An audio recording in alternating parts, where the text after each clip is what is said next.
Welcome back to civil ज्ञान। आप सभी का सिविल ज्ञान में स्वागत करते हैं। उम्मीद करता हूं आप सभी लोग अच्छे होंगे और अपनी तैयारी को एक बेहतर तरीके से कर रहे होंगे। ठीक है, DDG का एग्ज़ाम हो चुका है और उसका जो आंसर की है कल 7 अप्रैल को आपकी आ जाएगी, आप लोग देख लीजिएगा। बाकी अब हमारा जो नेक्स्ट टारगेट है वो आपका SSC JEE 2023 में है, उसकी हम लोग तैयारी यहाँ पे कर रहे हैं। जो भी लोग SSC JEE 2023 की तैयारी करने वाले हैं तो वो लोग सबसे पहले मैं यहाँ पे स्टार्ट कर रहा हूँ SSC JEE की PI को। जितने भी प्रीवियस ईयर क्वेश्चन हैं 2004 से लेकर के 2023 तक जितने भी आपके एग्जाम हो चुके हैं SSC JEE के, वहाँ पे जो भी सॉइल मैकेनिक्स के क्वेश्चन आपके आए हुए हैं तो उनको हम लोग यहाँ पे टॉपिक वाइज प्रॉपर तरीके से डिस्कस कर रहे हैं। जिसमें हमारा चल रहा है origin of soil and soil water relationship, ये हमारा चैप्टर है। पहले क्लास में हमने कुछ क्वेश्चन को डिस्कस किया था, उम्मीद करता हूँ आपको समझ में आया होगा।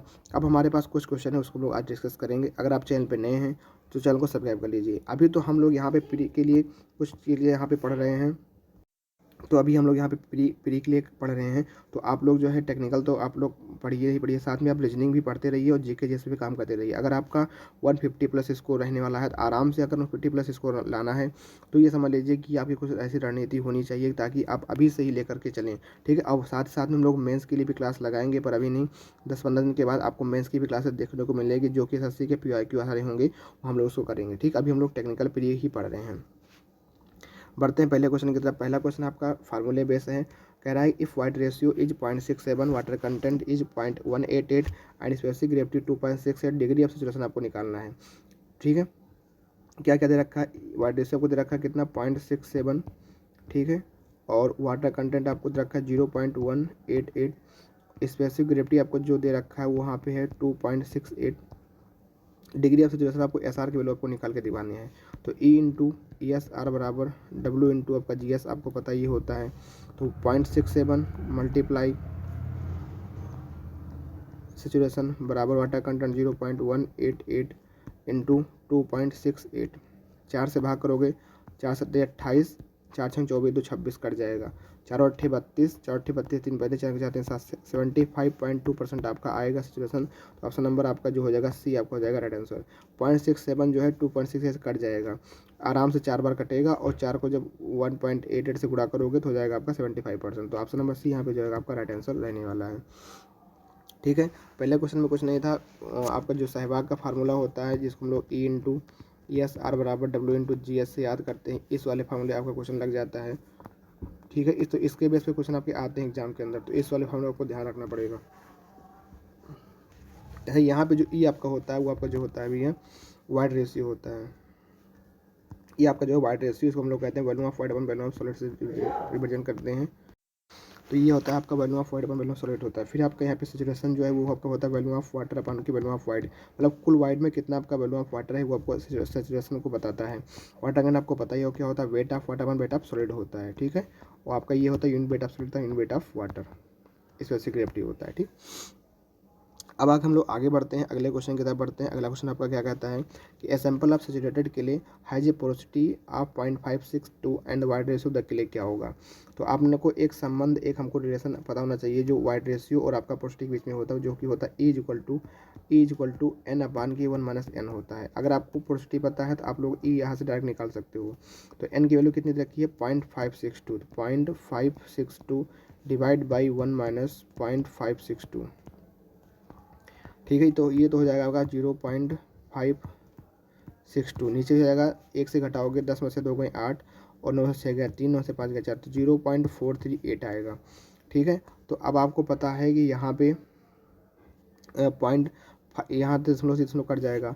अगर मान लो एग्जाम में क्वेश्चन आता है कैसे करोगे, 562.438, ठीक है, तो ये हो जाएगा लगभग 560, उसको मान लो, और इसको मान लो 440 मान लो, ये 2 जीरो कट जाएगा। अब 44 का भाग करो 56 में, 44 का भाग करोगे 56 में करोगे तो एक बार तो जाएगा, 44 से कदम 44, 6 4 गए तो 5 4 गए 1 आ गया। अब ऑप्शन में देखो, यहाँ पर पॉइंट से स्टार्ट, ये तो ऑप्शन नहीं होगा, यहाँ पॉइंट से ये ऑप्शन नहीं होगा, बचा क्या 1.77 1.2, इन्हीं दोनों में से आपका आंसर होगा। पर 1 दशमलव के बाद 2 होगा कि 8, ये हमको कंफर्म करने के लिए एक बार और भाग करना पड़ेगा। यहाँ हमने 44 से कम 44 किया, 6 में से 4 गया 2, 5 4 गया 1 दशमलव लगाएंगे, यहाँ 0 आ जाएगा। अगर हम 2 बार ले जाते हैं, अगर 3 बार ले जाते हैं, 3 चौक 12, 3 चौक 12 132 हो जाएगा, पर यहाँ पे 2 बार जाएगा, 2 चौक को 8, 2 चौक मतलब 1.2 आएगा। तो 1.2 ऑप्शन नंबर 1 में आ रहा है, तो ऑप्शन नंबर 1 आपका 1.283 आपका इस क्वेश्चन का जो जाएगा वो राइट आंसर हो जाएगा। तो कभी कभी होता क्या है, न्यूमेरिकल जब एग्जाम में आता है हम लोग उसको छोड़ देते हैं, छोड़ना नहीं है। अभी आपके पास टाइम है, पहले समझे रहो, क्वेश्चन को करने की कोशिश किया करो। मान लो 1-2 नंबर अगर आपके बढ़ रहे हैं ना ऐसे न्यूमेरिकल में, तो बहुत लोग इसको छोड़ देंगे, कहेंगे यार ये तो भाग हो ही नहीं पाएगा। पर आप समझ के करोगे कि अगर थोड़ा रिलेटिव लगाओगे, देखो 562 तक हम लगभग 60 मान लिया, भाग देने में आसानी हो जाएगी। 82 था, ये 38 था, इसको हमने 40 मान लिया, यहाँ 2 जोड़ दिया, यहाँ 2 घटा, ऐसे ही मतलब कि नियरेस्ट कर करके जो है वैल्यू हम लोग को ले आते हैं, क्योंकि हमको वहाँ पे आंसर तो दिया रहता है, हमको बस मैच कराना होता है, तो आराम से क्वेश्चन बन जाता है। तो ऐसे क्वेश्चन को छोड़ना नहीं चाहिए एग्जाम में, हमारी तो यही राय रहती है। ठीक है भाई, क्योंकि देखो अगर मतलब आप 1-2 क्वेश्चन छोड़ रहे हो तो जाहिर सी बात, अगर कोई अगला व्यक्ति इसको कर जाएगा तो उसके नंबर बढ़ जाएंगे, आपके नंबर कम हो जाएंगे। ठीक है, ये क्वेश्चन 2008 में आया था। यहाँ पे देखो मतलब आपको 2004 से लेकर 2023 तक जितने भी एसएससी के प्रीवियस ईयर क्वेश्चन आपके बन चुके हैं, सारे सॉइल मैकेनिक्स यहाँ पे हम कराएंगे। The moisture content of soil below which the soil volume becomes constant is called the. तो आपने एक चार्ट पढ़ा होगा अटरबर्ग लिमिट का, मतलब जो आपका चार्ट बनता है जिसमें आपका एक्स एक्सिस पे आपका वाटर कंटेंट होता है, यहाँ पे आपका वॉल्यूम रिप्रेजेंट किया जाता है, और एक ग्राफ कुछ इस तरीके से बनता है आपका। यहाँ पे आपका सॉलिड होता है, यहाँ पे आपका सेमी सॉलिड होता है, यहाँ पे आपका प्लास्टिक होता है स्टेट, या आपका होता है लिक्विड स्टेट। यहाँ पे सॉलिड और सेमी सॉलिड के बीच में जो लिमिट होती है सिंकेज लिमिट होती है, और सेमी सॉलिड स्टेट और प्लास्टिक लिमिट के बीच में आपका प्लास्टिक लिमिट होती है, यहाँ पे आपका होता है लिक्विड लिमिट। ठीक है, तो ये सब वाटर कंटेंट की लिमिट होती है, लिक्विड लिमिट होती है, सिंकेज लिमिट होती है। ठीक है, तो यहाँ पे आप देखोगे वॉल्यूम जो है कांस्टेंट रहता है। तो क्वेश्चन पूछा है the moisture content of soil below which the soil volume becomes constant, मतलब किस लिमिट के बाद आपका जो वॉल्यूम ऑफ सॉइल होता है, जो मॉइस्चर कंटेंट होता है, आप कितना भी उसमें परिवर्तन करिए वो आपका चेंज नहीं होता। तो वो कौन सा होता है, तो आपका होता भी यहाँ पे सिंकेज लिमिट होता है। अगर आप सिंकेज लिमिट के बाद फर्दर अगर आप वॉल्यूम में कुछ चेंज करते हैं, तो या वाटर कंटेंट में परिवर्तन करते हैं, तो कोई भी इसमें चेंज नहीं आएगा, तो ये कांस्टेंट रहता है। तो इसको हम लोग कहते हैं sinkage limit. Option number C आपका जो होगा यहाँ पे राइट आंसर रहने वाला है। फिर आपकी प्लास्टिक लिमिट होती है। अच्छा, प्लास्टिक लिमिट होती क्या है? प्लास्टिक लिमिट वह मिनिमम वाटर कंटेंट होता है जिसके ऊपर हमारी जो सॉइल होती है प्लास्टिक स्टेज में होती है। अगर हम कहें कि जो प्लास्टिक लिमिट चेक करने के लिए आपका होता है, वो जो हम लोग बनाते हैं 3 mm का एक जो है सॉइल का थ्रेड बनाते हैं। अगर वो थ्रेड ब्रेक करने लगे, रोल्ड, अगर उसको हम लोग रोल्ड करते हैं, तो अगर क्रम्बल हो जाए तो वह जो जिस लिमिट पर जिस वाटर कंटेंट मिलाने पर वह हमारा रोल्ड होके बना, वो हमारा क्या कहलाता है? प्लास्टिक लिमिट कहलाता है। ऐसे हमारी लिक्विड लिमिट होती है, मतलब मिनिमम वाटर कंटेंट वह ऐसा वाटर कंटेंट जिसकी टेंडेंसी क्या होती है? सॉइल की फ्लो करने की होती है। जस्ट मतलब फ्लो नहीं होता, लेकिन जो उसकी टेंडेंसी होती है कि फ्लो होने की हो, वो हमारा लिक्विड वाटर कंटेंट होता है। एक बात और याद रखना, पूछता है कि लिक्विड वाटर कंटेंट पे जो हमारा होता है, जो सिमिलर से स्ट्रेंथ होती है, वो 2.7 किलोमीटर पर मीटर स्क्वायर होती है। लिक्विड लिमिट के ऊपर 2.7 किलोमीटर पर मीटर स्क्वायर की होती है शियर स्ट्रेंथ मिनिमम, मतलब जो सिमिलर से स्ट्रेंथ होती है आपकी। ये क्वेश्चन पूछता है। ठीक है, तो यहाँ पे क्वेश्चन पूछा है कि किसके बाद चेंज नहीं होता, तो ये हमारा सॉलिड स्टेट होता है और सिंगल लिमिट होती है। क्वेश्चन कई बार पूछ लेता है कि जो आपका प्लास्टिक लिमिट होता है किसके बीच लाई करता है, तो आपको ये अगर ग्राफ याद रहेगा तो आपको कभी गलत नहीं होगा। क्वेश्चन पूछता है कि प्लास्टिक लिमिट जो आपका है सेमी सॉलिड स्टेट की प्लास्टिक स्टेट के बीच में पाया जाता है, कि आपका कि ये आपका जो है लिक्विड लिमिट उसके बीच में पाया जाता है, कहाँ पे ये लिमिट पाई जाती है। तो इसको ध्यान रखना कि प्लास्टिक स्टेट आपकी सेमी सॉलिड स्टेट और प्लास्टिक लिमिट के बीच में होती है, और लिक्विड आपकी जो होती है प्लास्टिक और लिक्विड लिमिट के बीच में होती है, लिक्विड स्टेट के बीच में होती है। तो ये क्वेश्चन आपका बनता है। उम्मीद करता हूँ आपको समझ में आ गया होगा। आगे बढ़ते हैं, अगला क्वेश्चन है if the void of soil mass are full of air only the soil is turn match. Void of soil mass, देखो एक होता है फेज डायग्राम। फेज डायग्राम में आपका क्या क्या होता है कि मान लो अगर आपका कोई सॉइल, आप जनरली क्या देखते हो, आप ऐसे सॉइल देखते हो, तो सॉइल में क्या क्या चीज़ होती हैं। तो यहाँ पे सबसे पहले आप देखोगे, यहाँ पे आपका क्या होता है? सॉलिड होता है। ठीक है, फिर इसके अंदर जो होता है वाटर, अगर उसको अलग अलग देखें तो फिर आपका क्या होता है? एयर होता है। फिर आपका क्या होता है? एयर होता है। तो यहाँ पे सॉइल पार्टिकल हो गए, यहाँ पे आपको वाटर हो गया, यहाँ पे एयर हो गया। तो इसको हम लोग कहते हैं 3 फेज डायग्राम। अगर सॉइल के अंदर सॉलिड भी है, वाटर भी है, एयर भी है, तो ये आपका जो है एक प्रकार का पूरा सॉइल का पूरा वो होता है। ठीक है, अगर हम इसको कह सकते हैं कि इसको हम लोग कह सकते हैं कि पार्सली सैचुरेटेड सॉइल के लिए होता है, कि पार्सली अगर कोई सैचुरेटेड सॉइल है तो उसमें सॉलिड भी होगा, वाटर भी होगा, एयर भी होगा। पर अगर क्वेश्चन कहे कि अगर हम लोग इसमें से पूरा का पूरा जो आपका एयर है, अगर हम इस एयर को क्या करें? रिमूव कर दें, मतलब उसमें एयर है ही नहीं, तो बचेगा क्या सॉइल के अंदर? सॉइल के अंदर क्या बचेगा? वाटर बचेगा, तो फिर सॉलिड बचेगा। तो मतलब जितना भी सॉइल के अंदर जो वाइड था पार्टिकल के बीच में, वो सारा का सारा किससे भर गया? वाटर से भर गया। तो अब हम लोग इसको कहेंगे कि फुल्ली सैचुरेटेड सॉइल। क्या बोलेंगे? फुल्ली सैचुरेटेड सॉइल इसे बोलेंगे। ठीक है, अगर मान लो कोई ऐसा केस आ जाए कि आपका जो है कि आपका ये वाटर को बिल्कुल रिमूव कर दे, वाटर ही आपका खत्म हो जाए, सारा का सारा आपका क्या हो जाए, वाटर हट जाए, केवल यहाँ पे एयर रहे और सॉइल रहे, तो उस केस में कहते हैं कि फुल्ली ड्राई सॉइल या ड्राई सॉइल कह देते हैं कि आपकी कैसी सॉइल है, ड्राई सॉइल है। तो क्वेश्चन कह रहा है इफ द वाइड मतलब क्या होता है, वाइड मतलब होता है रिक्त स्थान, मतलब कि सॉलिड पार्टिकल जो आपकी सॉइल होती है उसके बीच में जो होता है, पार्टिकल के बीच में जो गैप होता है सॉइल मास में, अगर फुल ऑफ एयर मतलब पूरा का पूरा एयर भर जाए तो उसको हम लोग क्या कहेंगे, उसको हम लोग कहेंगे ड्राई सॉइल कहेंगे। तो ऑप्शन नंबर सी यहाँ पे हो जाएगा इस क्वेश्चन का राइट आंसर। फिर है एयर इंटेड सॉइल, ऐसी कोई सॉइल नहीं होती, पार्सली सैचुरेटेड सॉइल आपकी यही होती है, और आपने सैचुरेटेड सॉइल को देखा कि इसमें सॉलिड हो और आपका केवल वाटर हो तो उसको हम लोग कहेंगे सैचुरेटेड सॉइल कहेंगे। तो तीन फेज होते हैं, फेज डायग्राम जो आपकी होती हैं जिसके द्वारा हम पता कर पाते हैं कि हमारी सॉइल ड्राई स्टेट में है या सैचुरेटेड में है, कैसी कंडीशन में है, इस बात को ध्यान रखना। ठीक है भाई, आगे बढ़ते हैं। अगला क्वेश्चन है question number 15, the ratio of volume of void to the total volume of the soil mass. तो एक फार्मूला होता है, एक बहुत सी इसमें प्रॉपर्टीज होती हैं, तो यहाँ पे जो बताया गया है वो आपका है कि ratio of volume of void to the total volume of soil mass, मतलब total volume of soil mass. तो ये किसका फार्मूला होता है, तो ये वही होता है एन का। एन क्या होता है, ये आपका होता है पोरोसिटी का होता है। ठीक है, अगर ये क्वेश्चन कहता है एयर कंटेंट के लिए क्या होता है, तो volume of air divide by volume of wide, तो ये क्या होता है, एयर कंटेंट होता है। एक होता है percentage air void n a, अगर वॉल्यूम ऑफ एयर को टोटल वॉल्यूम के रेस्पेक्ट में डिफाइन किया जाए तो होता है परसेंटेज एयर वाइड। ठीक है, ऐसे वाइड रेशियो को बता दो क्या होता है, वाइड रेशियो क्या होता है, volume of wide upon volume of solid होता है, ये आपका तो वाइड रेशियो का। एयर कंटेंट हो गया, पोरोसिटी हो गया, वाइड रेशियो होगा। तो यहाँ पे क्वेश्चन पूछा गया है कि volume of wide upon total volume, तो यह होगा आपका पोरोसिटी होगा, ऑप्शन नंबर एन हो जाएगा। ठीक है, अच्छा कुछ रिलेशन होता है, ये रिलेशन याद रखना, एयर कंटेंट का प्लस का सैचुरेशन का बराबर कितना होता है, एक होता है। अच्छा ये कैसे आता है, एयर कंटेंट क्या होता है, volume of air divide by volume of void, और ये क्या होता है सैचुरेशन क्या होता है, volume of water divide by volume of void is equal to 1। अब दोनों का हर बराबर है, हर बराबर है, जुड़ जाएगा, volume of air volume of water जुड़ जाएगा, तो ये भी क्या हो जाएगा, volume of air volume of water wide के बराबर हो जाएगा, तो दोनों दोनों कैंसिल, तो एक आ जाएगा। मतलब कि जो भी आपका सॉइल मास होता है, सॉइल मास है, तो सॉइल मास में जो आपका है इसके बीच में जो होता है खाली स्थान, इसको हम लोग कहते हैं वाइड्स।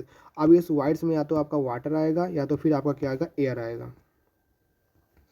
मतलब जो खाली स्थान होगा उस खाली स्थान में या तो क्या भरेगा, या तो पानी आएगा या तो भाई हवा आएगा। ठीक है, तो इन्हीं को हम लोग कहते हैं वॉल्यूम ऑफ वाइड। तो वॉल्यूम ऑफ वाइड जो होगा या तो वॉल्यूम ऑफ एयर के बराबर होगा या तो फिर वॉल्यूम ऑफ वाटर के बराबर होगा। हो सकता है किसी केस में वॉल्यूम ऑफ वाटर आपका जीरो हो जाए, किसी केस में वॉल्यूम ऑफ एयर आपका जीरो हो जाए। ठीक है, तो ये बात को ध्यान रखना। अगला क्वेश्चन है आपका पिक्नोमीटर। जैसे कि हमारा बहुत सी सॉइल की प्रॉपर्टी वाटर कंटेंट है, हमको पता करना है या सॉइल की स्पेसिफिक ग्रेविटी कैसे निकालें, तो उसके लिए एक इंस्ट्रूमेंट होता है पिक्नोमीटर। 2009 में क्वेश्चन आया है पिक्नोमीटर। पिक्नोमीटर क्वेश्चन नहीं, एक आपका ऐसे जार होता है, इसमें से एक फ्लास्क बोतल होती है, 900 ml इसका वॉल्यूम होता है, तो इसके अंदर इसके द्वारा हम लोग क्या करते हैं, पिक्नोमीटर की हेल्प से हम लोग क्या करते हैं, वाटर कंटेंट भी निकालते हैं और स्पेसिफिक ग्रेविटी भी निकालते हैं। आपने कई बार इस क्वेश्चन को पढ़ा होगा कि पिक्नोमीटर का यूज कहाँ कहाँ पे होता है, तो ये हमारा वाटर कंटेंट भी निकालता है और स्पेसिफिक ग्रेविटी भी निकालता है। बस ध्यान रखना, जब हमारा वाटर कंटेंट ये निकालता है तो हमारी जो सॉइल होती है, जो हमारी सॉइल होती है उसकी हमको स्पेसिफिक ग्रेविटी पता होनी चाहिए, क्योंकि जो फार्मूला होता है ये हमारा होता है वाटर कंटेंट बराबर W2 minus W1 divide by W3 minus के W4, एक ब्रैकेट में GS minus 1 divide by GS minus के 1। मतलब कि हमको उस सॉइल की स्पेसिफिक ग्रेविटी पता हो तो हम लोग क्या करते हैं, उसका वाटर कंटेंट निकाल सकते हैं। इसी प्रकार अगर हमको स्पेसिफिक ग्रेविटी निकालनी होती है तो यहाँ पे जो सैंपल होता है, क्वेश्चन पूछता है कि स्पेसिफिक ग्रेविटी निकालने में कौन सैंपल ले जाता है, तो आपका क्या होता है, वो ड्राई सॉइल सैंपल होता है, ड्राई सॉइल सैंपल आपका लिया जाता है। ठीक है, हाँ बस याद रखना, ये दो चीज़ ध्यान रखना, ये फार्मूला होता है। अच्छा इसका भी फार्मूला होता है, इसका भी जो आपका जो फार्मूला होता है, अगर हम बात करें कि स्पेसिफिक ग्रेविटी निकालने का जो फार्मूला होता है, जीएस की फार्मूला जो होता है वो आपका होता है W2 माइनस W1। बस ध्यान रखना, याद हो जाएगा, W2 माइनस W1 ब्रैकेट में माइनस W3 माइनस W4। ठीक है, ये आपका होता है W1 माइनस के W2, W1 माइनस के W2, W2 minus W1, W2 minus W1 minus W3 W4, ये आपका होता है जीएस निकालने का। W1 क्या होता है, W1 का होता है वेट ऑफ पिक्नोमीटर, जो आपका एम्प्टी पिक्नोमीटर उसका वेट होता है। अगर हम लोग पिक्नोमीटर में सॉइल डाल देते हैं तो आपका वही पिक्नोमीटर प्लस सॉइल का फिर हो जाता है। फिर उसके बाद थर्ड केस में क्या करते हैं कि पिक्नोमीटर तो रहता ही है प्लस सॉइल तो रहती है, उसमें हम लोग क्या करते हैं, पानी डाल देते हैं। उसके बाद वेट करते हैं, वेट 3 हो जाता है। W4 क्या होता है, खाली पिक्नोमीटर और प्लस वाटर का बाहर जो होता है वो हमारा होता है। अच्छा इसमें कुछ होता नहीं है, इसमें आपका जो ये पिग्नोमीटर होता है तो 4 केस पिग्नोमीटर के साथ में होता है। 4 केस में क्या होता है, पहले केस में खाली पिग्नोमीटर का भार होता है, ठीक है, चाहे आप वाटर कंटेंट निकालो चाहे स्पेसिफिक ग्रेविटी निकालो। तो दूसरे में क्या होता है W2 जो आपको हो जाता है, इसमें सॉइल भी हम लोग डाल देते हैं, ठीक है। तीसरे में क्या होता है, सॉइल तो रहता है, इसके अंदर पानी भी हम लोग डाल देते हैं। फिर चौथे में क्या होता है, पानी सॉइल को बाहर निकाल देंगे, क्यों साफ पानी क्लियर वाटर इसमें डालेंगे, वो W4 होता है। बस कुछ करना नहीं होता, इसे हम लोग क्या करना निकाल लेते हैं आपका स्पेसिफिक ग्रेविटी का मान, ठीक है। अब उम्मीद करता हूँ समझ में गया होगा कि हाँ कैसे वाटर कंटेंट स्पेसिफिक ग्रेविटी को निकाली जाती है। और भी वाटर कंटेंट निकालने के लिए और भी तरीके से कि ओपन ड्राइंग मेथड हो गया, सैंड बाथ मेथड हो गया, फिर आपका टॉर्जन बैलेंस मॉइस्चर मेथड हो गया, कैल्शियम कार्बाइड मेथड हो गया, सैंड बाथ मेथड, ये सारे मेथड जो होते हैं वो सारे के सारे वाटर कंटेंट में आपके यूज होते हैं। अगला क्वेश्चन आपका जो नेक्स्ट क्वेश्चन है वो है आपका when the plastic limit of soil is greater than the liquid limit then the plasticity index is reported. तो यहाँ पे जो कुछ अटरबर्ग लिमिट्स हैं उसके अंदर हम लोग कुछ इंडेक्स प्रॉपर्टीज़ को पढ़ते हैं जो कि हमके सॉइल के बिहेवियर को बताती है। जैसे कि मान लो भाई आपकी सॉइल है, तो ऐसे तुम फिजिकली अपनी आंखों से देख कर तो बता नहीं पाओगे हमारी सॉइल कैसी, इसकी स्ट्रेंथ क्या है, क्या क्या नहीं है। तो कुछ इंडेक्स प्रॉपर्टीज होती हैं, कुछ उनकी ताकि व्यवहार के बारे में मालूम पड़े। अगर आपको कुछ वैल्यू बता दी जाए भाई सॉइल कैसी है, तो उसके बारे में आपको उसको कुछ प्रॉपर्टी आप देख के बता पाओ कि हाँ सॉइल में क्या गुण है क्या नहीं। तो यहाँ पे प्लास्टिक इंडेक्स है, जैसे कि प्लास्टिक उसके प्लास्टिक के बारे में बताता है। तो IP क्या होता है, फार्मूला होता है IP equal to WL minus के WP। मतलब कि लिक्विड लिमिट में से अगर प्लास्टिक लिमिट को घटा दिया जाए तो IP की जो वैल्यू होती है वो हमारी क्या बताती है, वही हमारी बताती है कि हमारी जो ये हमारी प्लास्टिक है नॉन प्लास्टिक है, कैसे क्या है, क्या उसकी रेंज है क्या नहीं है। तो यहाँ पे क्वेश्चन कह रहा है कि when the plastic limit of soil is greater, मतलब कि WP ज़्यादा है एज कम्पेयर टू WL। तो अगर WP ज़्यादा हो जाए WL से तो वैल्यू क्या आएगी, IP का मान, IP का मान क्या हो जाएगा, वो लगभग निगेटिव की तरफ बढ़ने लगेगा, पर वैल्यू क्या हो जाएगा आपका 0। तो वही कह रहा है कि निगेटिव मतलब WP वैल्यू का ज़्यादा हो जाए इसका मान कम रहेगा, तो वैल्यू क्या होगी 0 या 0 से कम आने लगेगी। तो वही कह रहा है when the plastic limit of soil greater than the liquid limit then the plastic index is reported as. तो यह क्या होता है आपका 0 होता है, ठीक है। और इसको हम लोग क्या कहेंगे, इसको हम लोग कहते हैं नॉन प्लास्टिक सॉइल कहते हैं। देखो IP की जो वैल्यू आती है उसके बेस पर हमको सॉइल को क्लासीफाई करना पड़ता है कि हमारी मीडियम प्लास्टिक सॉइल है या हमारी लो प्लास्टिक सॉइल है, या उसकी वैल्यू कैसे तरह कैसे होती है। जैसे कि अगर IP का मान अगर आपका 0 है या लेस देन 7 है या 7 से 17 के बीच में है या ग्रेटर देन 17 आपका है, तो जैसे कि IP की वैल्यू अगर आपको जी दी आ गई, जैसे एक चार्ट बनता है आपके यहाँ पे, चार्ट आपके कुछ इस तरीके से रहता है कि अगर IP इक्वल टू 0 है तो हम लोग कहते हैं नॉन प्लास्टिक सॉइल। IP की वैल्यू अगर हमारा लेस देन 7 है तो हमारी क्या होती है, लो प्लास्टिक सॉइल होती है। 7 से अगर 17 के बीच में है तो क्या होती है, मीडियम प्लास्टिक सॉइल होती है। ग्रेटर देन आपकी 17 है तो आपकी जो है हाईली प्लास्टिक सॉइल होती है। तो इस तरीके से होती है। और एक बात ध्यान रखना कि अगर IP का मान 0 आ रहा है तो जो वहाँ पे सॉइल होगी हमारी क्या होगी, वो सैंड होगी, ठीक है। अगर 10 से 15 के बीच में अगर आ रहा है IP का मान तो वो हमारी कौन सॉइल रिप्रेजेंट करेगी, हमारी सिल्ट को रिप्रेजेंट करेगी। अगर 15 से 100 के बीच में तो हमारी क्या होगी, क्ले होगी, ठीक है। इस बात को भी ध्यान है, जैसे जैसे IP को बढ़ता जाएगा मतलब कि प्लास्टिक लिमिट का मान बढ़ेगा तो उस केस में हमारा क्या होगा कि हमारी किले की तरफ अग्रसर सॉइल होगी। तो उम्मीद करता हूँ ये आपको समझ में आया होगा IP क्या होता है जो हमारे सॉइल के बिहेवियर को बताता है। अगला क्वेश्चन आपका है the ratio of liquid limit to plastic index is called as liquidity index, shrinkage ratio, consistency index, none of the above. तो देखो लिक्विड लिमिट और डिवाइड बाय प्लास्टिसिटी इंडेक्स, तो सॉइल मैकेनिक्स में ऐसा कुछ नहीं होता, इन दोनों का रेशियो को हम लोग कुछ नहीं कहते। तो ये हो जाएगा नॉन ऑफ दिस। जैसे कि आपका एक आपने सुना होगा टफनेस इंडेक्स, टफनेस क्या होता है, वो आपका होता है प्लास्टिसिटी इंडेक्स डिवाइड बाई के फ्लो इंडेक्स, आपने ये सुना होगा। फिर आपने सुना होगा सेंसिटिविटी जो होता है QU अनडिस्टर्ब अपन QU डिस्टर्ब सॉइल की जो कंप्रेसिव स्ट्रेंथ होती है, अनकन्फाइंड कंप्रेसिव स्ट्रेंथ होती है डिस्टर्ब के केस में, अनडिस्टर्ब के केस में उसको ST कहते हैं। ऐसा आपने सुना होगा एक्टिविटी सुना होगा जो कि IP अपन परसेंटेज आपके लिए फ्रैक्शन होता है जो कि एक्टिविटी को बताता है। तो सेम ऐसे ही IT होता है, एक्टिविटी और सेंसिटिविटी होता है, पर WL अपन IP का कोई रेशियो नहीं होता, मतलब कि ऑप्शन नंबर D यहाँ पे हो जाएगा। लिक्विडिटी इंडेक्स आपका है सिंकेज रेशियो, सिंकेज रेशियो आपका SR होता है, gamma D by gamma W भी इसको कहते हैं। सिंकेज रेशियो क्या होता है कि अगर हम लोग किसी सॉइल के वाटर कंटेंट में परिवर्तन करें उसके करस्पॉन्डिंग उसके वॉल्यूम में होने वाला परिवर्तन ही हमारा क्या कहलाता है, सिंगल रेशियो कहलाता है। अगर हम किसी सॉइल के वाटर कंटेंट में परिवर्तन कर रहे हैं तो उसके वैल्यू उसके वैल्यू में भी कुछ चेंज आएगा तो उसको हम लोग क्या कहते हैं, सिंगल रेशियो कहते हैं, ठीक है। तो यहाँ पर आपने समझा कि आपका ratio of liquid limit plasticity index कोई रेशियो मान नहीं होता, ये आपका नहीं होगा, none of this. Question number 19 है आपका the moisture content of soil below which the soil volume becomes constant. ये तो सेम वही क्वेश्चन अभी हमने बताया था कि सिंगल लिमिट होता है ये। ये क्वेश्चन देखो रिपीट हुआ है। ये आपका क्वेश्चन 2008 के करीब पूछा गया था। तो एसएससी जेईई में कुछ क्वेश्चन आपके रिपीटेड भी आते हैं, ठीक है। तो अगर आप प्रिपरेशन स्टार्ट कर रहे हो, सबसे पहले आपका दायित्व बनता है कि आप प्रीवियस ईयर क्वेश्चन को साथ रूबरू हो जाओ, किस लेवल तक आपके एग्जाम में पूछा गया है, क्या आपका लेवल है। आप कहीं से पढ़ रहे हो, डजेंट मैटर, पर आपको एक बार प्रीवियस ईयर पर काम करना चाहिए। Valid range of degree of saturation in percentage. अब देखो, आपने अभी तक रटा होगा, आप इसको समझ लो, अब आपको इस बार रटना नहीं पड़ेगा। सैचुरेशन क्या होता है, वॉल्यूम ऑफ वाटर अपान के वॉल्यूम ऑफ वाइड होता है। आप अपने मन से बताओ, अगर कोई आपका सॉइल सैंपल है, क्या उसके अंदर वॉल्यूम ऑफ वाटर 0 हो सकता है? अगर कोई सॉइल सैंपल है तो सॉइल सैंपल में क्या वॉल्यूम ऑफ वाटर 0 हो सकता है? बिल्कुल कहोगे भैया हाँ, वॉल्यूम ऑफ वाटर आपका 0 हो सकता है। अगर सॉइल सैंपल में वॉल्यूम ऑफ वाटर 0 हो गया, मतलब कि पूरी की पूरी तरीके से आपकी सॉइल ड्राई हो गई, तो उस केस में सिचुएशन क्या हो जाएगा, 0 हो जाएगा। अगर वॉल्यूम ऑफ वाटर क्या आपका वॉल्यूम ऑफ वाइड के बराबर हो सकता है, तो भैया आप कहोगे हाँ बिल्कुल हो सकता है, कि वाइड में कुल वाइड के स्थान पर केवल केवल पानी हो सकता है, एयर बिल्कुल बाहर हो जाए, तो उस केस में वॉल्यूम ऑफ वाटर आपका वॉल्यूम ऑफ वाइड के बराबर हो सकता है। जब वॉल्यूम ऑफ वाटर अपान बराबर वॉल्यूम ऑफ वाइड हो जाएगा, तो सिचुएशन कितना हो जाएगा, 1 हो जाएगा, बिल्कुल हो जाएगा। तो इसीलिए हम लोग कहते हैं कि सिचुएशन का मान होता है वो 0 के बराबर, 0 से कम, एस का मान 0 के बराबर, 0 से कम, और 100 के बराबर भी आपका होता है, 100 से कम भी होता है, मतलब 0 से 100 के बीच में वैल्यू लाई करती है। जो सैचुरेशन इंडेक्स की वैल्यू आपकी होती है, अगर हम कहें इसकी वैल्यू आपकी जो होती है, जो लाई करती है 0 से लेकर के 100 के बीच में लाई करती है, ठीक है। और 0 किसके लिए होता है, फॉर ड्राई सॉइल के लिए होता है, और 100 किसके लिए होता है, और 0 किसके लिए होता है, फॉर ड्राई, ये आपकी ड्राई सॉइल है, और 100 किस लिए होता है, आपका सैचुरेशन सॉइल के लिए होता है। तो आपने देखा कि वैल्यू ऑफ वाटर यही से हमको निकालना होता है। और अच्छा बताओ, क्या volume of water greater than हो जाएगा वाइड से? भाई कुल खाली स्थान जितना है, कुल खाली स्थान जितना है, उतने में ही तो पानी आएगा, उससे ज़्यादा थोड़ी पानी आ जाएगा। तो किसी भी केस में ये 100 से अधिक नहीं होता। जैसे आप लोग सुनते हो कि वाटर कंटेंट की वैल्यू ग्रेटर देन 0 होती है, 0 के बराबर होती है, 0 से अधिक कुछ भी वैल्यू लाई कर सकती है। उसी प्रकार सैचुरेशन जो होगा 0 से 100 के बीच में ही होगा, 100 से अधिक सैचुरेशन नहीं हो सकता, क्योंकि वॉल्यूम ऑफ वाटर उतना ही पानी भरेगा जितना आपको वाइड होगा, ठीक है। उम्मीद करता हूँ आपको समझ में आई होगी क्लास।